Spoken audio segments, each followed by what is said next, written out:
Good morning, children. It's been long since we met. Hence, it seems that still now we are going to commence all these classes through this virtual medium. Whatever.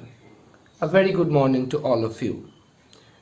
So the thing we are going to discuss now is Charles Dickens' novel, which is written in abridged form in your rapid book heading A Tale of Two Cities. What a beautiful title it is. It's a single tale and there are two cities. These two cities are bridged, are knitted by a single tale. Whatever. Now, Charles Dickens, the name suggests and implicates that this person is one of the most famous, magical and talismanic figure in the Victorian era. This was an era where people continuously tried hard, struggled to find out a way.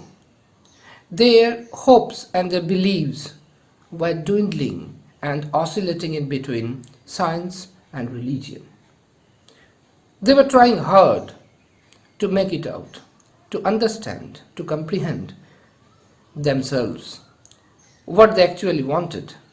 Should they still cling to the tenets of religion, or should they embrace the coming tide of science? Such volatile society is also represented here in this story, Charles Dickens' A Tale of Two Cities. Here you will find the stark contrast in the society made by the two groups. One is the aristocrats, and there was another group, the lowest strata of the society, those downtrodden common people. Here, their clash, their relations, and a bloody revolt in the chapter Battle for Bastille is presented here. Whenever you read Dickens's story or novel, whatever it is, the chief characteristics of Dickens' writings and all his literary pieces are the presence of an array of characters.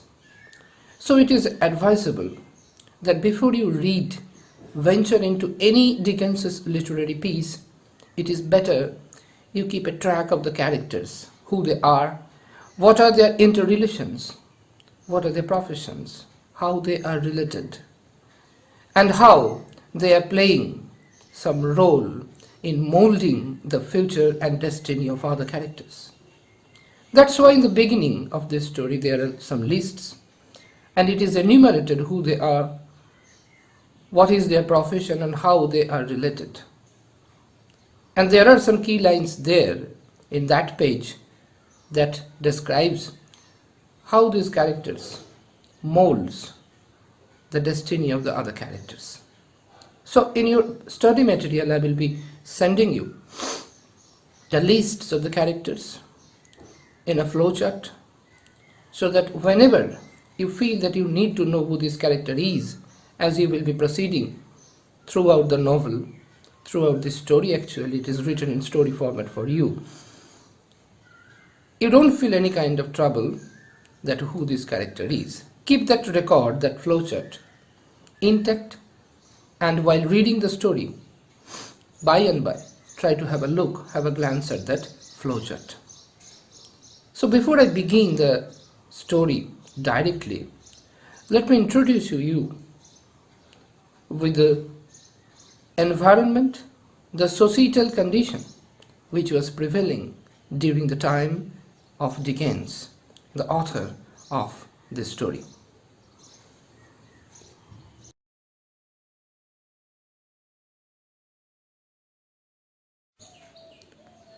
During Victorian era, especially from the mid-19th century, there was a new and cultural age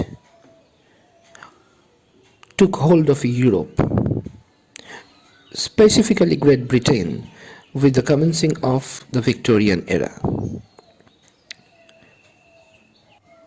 This was marked by the impressive achievements such as the Industrial Revolution and the beginnings of an urban middle class. This era was also plagued with child labor, poor hygiene, the constant class distinctions, and a bloody revolution. And the last thing, that revolution is also chronicled in this story, which you will find in the chapter named Battle for Bastille. According to the critics, these events took place, and these events were caused by a distancing of the populace from the church, resulting in a lack of spirituality, while others mentioned and maintain that this spiritual vacuum was a response to deteriorating conditions. Regardless, it is undeniable that a spiritual void occurred during the Victorian era, and Charles Dickens seemingly upholds this premise throughout A Tale of Two Cities, shown within the relationships between the complex to the most insignificant characters. Dickens' book immediately opens by introducing us to two countries that have forgotten the essence of spirituality. Religious environment presented in France serves as an illustration that piety was not going to be the central theme in the story.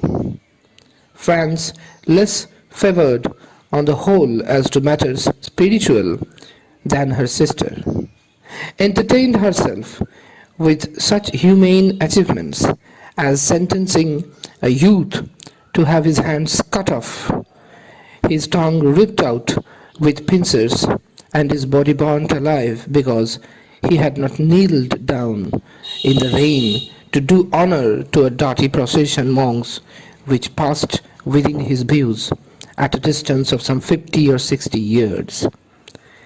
It is apparent that Dickens is upset that such transgressions in the name of spirituality were occurring, and furthermore that the aforesaid behavior was contributing to a cultural abandonment of spirituality.